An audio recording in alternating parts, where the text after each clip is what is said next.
So, you want to bag your 11th Gen Corolla.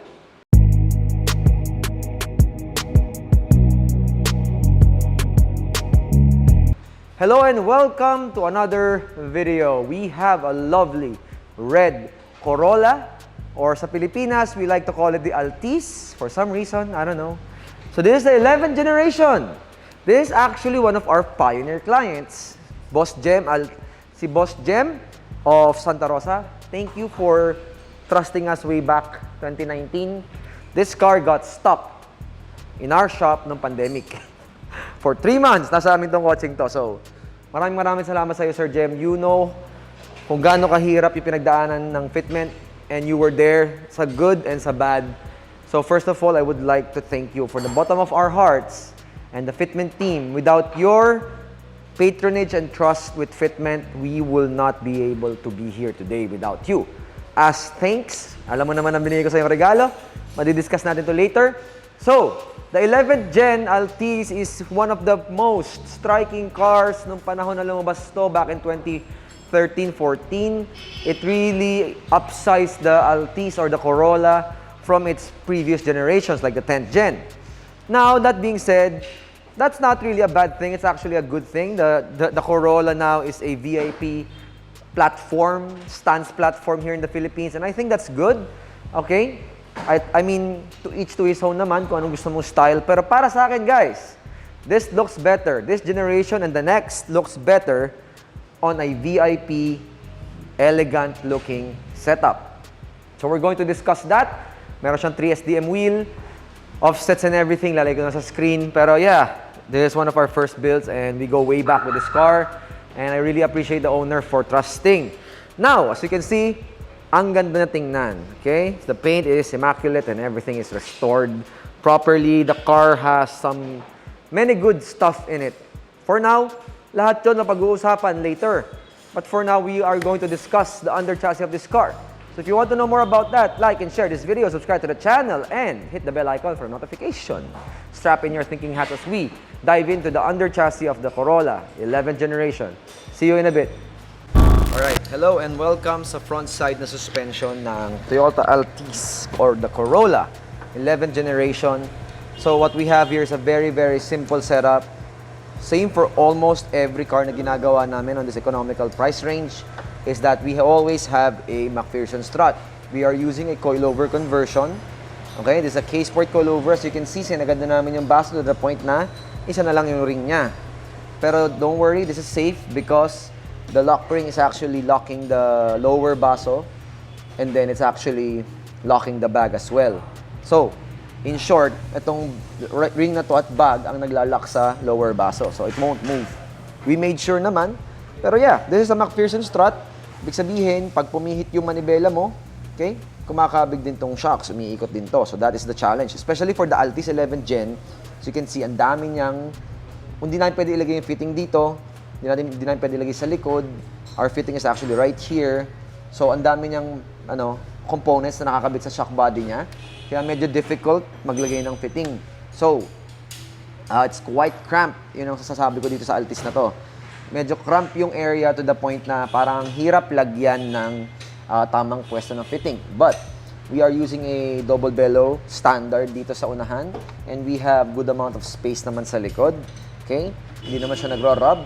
This client is actually, yun nga, sabi namin sa intro, is actually a year and a half old na. He's here for maintenance and we actually gave him a gift sa likod. And we're gonna discuss that later on. So for now, we follow the hose line. The hose lines actually follow the brake lines, pababa. And then going up. And then here, pag kumabig yung manibela, it sways around, okay? Kasi McPherson strut with the brake lines. So, making sure na wala tayong sasabitan, double check lang, inspection. Okay, this is very standard for all the generations ng Altis, Corolla. Halos ganito lahat, naka-McPherson strut. And yeah, this is the most popular suspension, front suspension style for almost all of the modern cars in our era. So yeah, yun lang naman ang pwede ko sabihin sa unahan. I want to discuss more on the back side rather than the front. The front is really just simple. Just have to remember your route ng linya. Kasi sobrang sikip talaga ng ang dami yung brake lines, ABS sensors, tablets right here. Tsaka sobrang tumaas na yung baso. So, lumapit na lahat ng mga components pataas. So, let's go to the rear side of the car and discuss yung pinaka-importanting part ng suspension na to. Okay? Alright. Welcome to the rear side of the suspension of the Toyota Corolla Altis. We have a non-divorce setup, surprisingly, di ba? So, as you can see, ito yung niregalo naming bags kay Sir Jem. Previously, there is no available double bellow. So, you can see, dalawang bilbil nito, kaya it's actually called a double bellow. Previously, our Altis builds, naka-single bellow yan. Kasi as you can see, yung wall dito sa tabihan, sobrang sikip. Ito, ang pader na to. Sobrang sikip niyan dati. It's very, very cramped to the point na we can't fit a double bellow bag na standard. Yung nasa front, hindi kasya sa rear. Even though we used a slim version of the double bellow before, it doesn't fit. So the only solution is use a slim bellow bag. But the problem is that slim bellow bag it is not as compliant as a double bellow. That's why after a year and a half, pinabalik ko siya. He's a pioneer of our 11th gen. He's our first 11th gen na ginawa. Pinabalik ko siya and I said, I'll give you a gift for Christmas. I'm going to give you a double bellow super slim. This is actually a bag na ginagamit sa mga Ferrari. Okay? If you watch Banawi Boys Ortia, yun din ang ginamit namin. And if you watch the Ferrari 458 build, ito rin yung ginamit namin.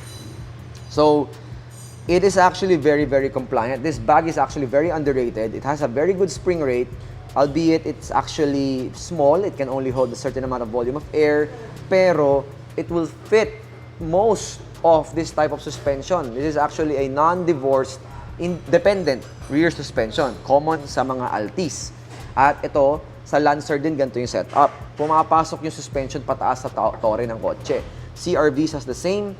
ES, ganun din, Civic ES or the Dimension, yun din yung common issue niyan.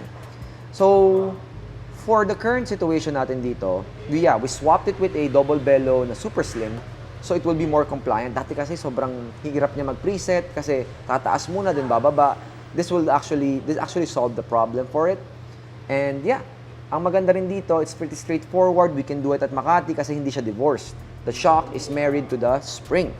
So, ngayon, ang ating 11.5 generation ay dependent suspension. Naka-torsion beam siya. So, magkakonekta yung left and right. Okay? Ito yung key difference sa 12th gen. Kaya yung 12th gen video natin, makikita nyo, I actually praised the rear because they actually translated or transformed it into a independent rear suspension similar to the Camry. The suspension of this Altis is more common with the Yaris, the Vios, than the Camry. Now, for the 12th gen, they actually transitioned from that type of suspension to independent. So yun, using a super slim will actually give us a lot of space in the back lalo. Saktong-sakto to. This is actually great for this car and it won't rub on the wall. So this is the only way we can fit a double bellow on it. And yeah, that is our rear side of the suspension. Okay? If you want to know more about this, just call me up. And yeah, I just want to say it's going to be very simple now that we have this type of bag. This is actually newly produced lang talaga. So, let's go. Alright, welcome to the rear or the trunk layout of this Corolla Altis 11th generation. So you can see the client opted for a under the trunk layout or sa spare tire. Sacrificing the spare tire for the air suspension is actually common kasi, you know, you can always put the spare tire on top when you need it. Pag long drive ka, then if you don't wanna use it, tanggalin mo lang. And air suspensions tend to be, you know, really sensitive pag nagagalaw, delikado. Wirings and harnesses and mismong linya will be very, very sensitive. So, this is actually very common. What we have here is our first generation, first generation Fitment AMS or air management system. As you can see, iba pa yung case natin dyan. But this is recently re-uploaded with a new code. So, lahat ng mga features ng bagong case at bagong generation, meron na rin siya. Okay? So, we have a dual pump setup and a 3-gallon tank. Okay? Our valve is there. This is very classic Fitment. This goes way back 2020 to early 2020 to late 2019. So, yeah. This has been running for a long time, so nandito siya for maintenance. And we actually did the catalog video for him. Since pioneer namin siya, it was perfect time for him to get a gift from us and ma-maintenance yung system. So, hindi na masyadong ginagamit tong coaching to. Malinis yung valve, and then yung tanke may mga condensation lang. Nililinis lang talaga namin. You really have to maintain your car. Kasi kung hindi mo ma-maintenance ang air source, dudumi yan, magkakalik. This is why and how we were able to keep the integrity of the car from dropping, leaking. Kasi we always do free maintenance. This is free. Wala siyang babayaran dito. So that being said, here it is. Okay? Alright. So nothing much to say. It's just a basic layout. And carpeted yan lahat. Pansin mo. Carpeted to lahat para malinis. So everything's just prim and proper for him. And yeah, we're going to drop the car na and let's discuss our final thoughts. Welcome back to the final thoughts. Okay, closing remarks natin sa coaching ito. As you can see, the front suspension is very basic. Very, very common front suspension sa lahat ng mga kotse. The rear suspension is quirky. And yun nga, niregaluhan namin si Sir Jem ng double bellow, super slim. Thank you for your patronage. As a Fitment pioneer, you deserve it. And yeah, I won't be able to demo the car's lift and capabilities because I lost the keys of this car. More to that later. Vlog ko na lang yon at pagtawanan nyo na lang ako sa vlog natin yon. So, that being said, let's just appreciate the car's drop right now. This is by far one of our lowest riding cars because ito ay 18 sa unahan. Hindi siya 19s. So, it's actually really, really low on the floor. 3 SDM yung wheel niya. So, if I'm not mistaken, it's 18 by 8.5. This has been a great platform. Yun nga, sabi ko sa intro kanina, if you're looking for a stance platform on a budget or an affordable price, the Altis 11th Gen is actually very good. So, it may have been outshadowed by the 12th generation Altis which will be uploading kasabay nito. I don't know which one ang mapapanood mo muna. Pero as you can see, the 12th generation has ascended to an independent rear suspension setup. Ito lang talaga yung downfall ng coaching ito. The rear is still a dependent rear suspension, but nonetheless, at least siya ay married suspension, hindi siya divorced, non-divorce type. So that will give us a very, very big room to do the car remotely here in Makati. As you can see, nasa Makati ito ngayon.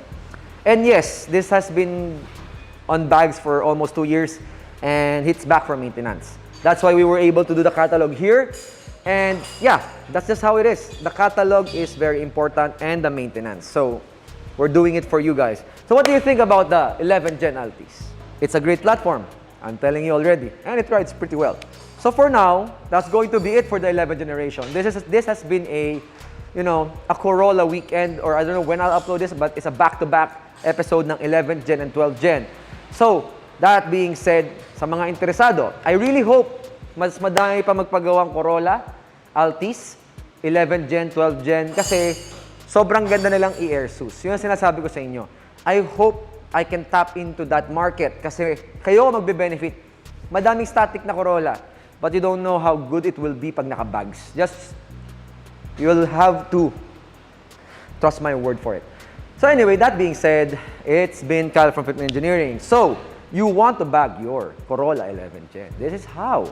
It's been just hell of a journey with this car. Ang pangalan nito is si Ken. Ken, mag-ingat ka. And just keep making your owner happy. So sa ngayon, yes, you're watching Fitment TV and I'll see you in the next episode. Subscribe to the channel, like and share the video. Hit the bell icon for a notification.